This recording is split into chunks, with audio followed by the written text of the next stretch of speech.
অসমত হোৱা কেইখনমান গুৰুত্বপূৰ্ণ যুদ্ধৰ নাম আৰু চনসমূহ কৈ দিছোঁ। ভৰালিৰ যুদ্ধ হৈছিল 1615, তাৰপিছত আলাইবোৰ যুদ্ধ হৈছিল 1669 চনত, আৰু শৰাইঘাটৰ ৰণ আমি সকলোৱে জানো 1671 চনত, আৰু 1682 চনত ইটাখুলিৰ ৰণ হৈছিল।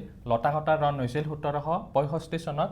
মোৱামৰীয়া বিদ্ৰোহ প্ৰথম হৈছিল 1769, আৰু মোৱামৰীয়া বিদ্ৰোহ দ্বিতীয় হৈছিল 1782, আৰু তৃতীয় মোৱামৰীয়া বিদ্ৰোহ হৈছিল 1786 চনত।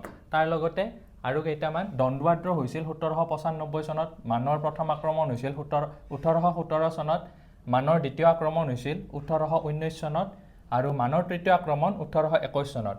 মহগড়ৰ ৰণ হৈছিল 1822 চনত, আৰু এংলো বাৰ্মিজ ৱাৰ মানে ব্ৰিটিছ আৰু মানসকলৰ যুদ্ধ হৈছিল 1824 চনৰ পৰা 1826। ইয়াৰ পিছতে আমাৰ ইয়াণ্ডাবু সন্ধি হৈছিল।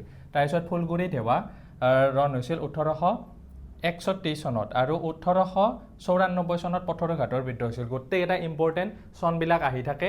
ৰিলটো ছেভ কৰি থওক, শ্বৰ্টটো ছেভ কৰি থওক। ইম্পৰ্টেণ্ট ভিডিঅ'ৰ কাৰণে আমাৰ এই চেনেলটো ছাবস্ক্ৰাইব কৰি থৈ দিয়ক।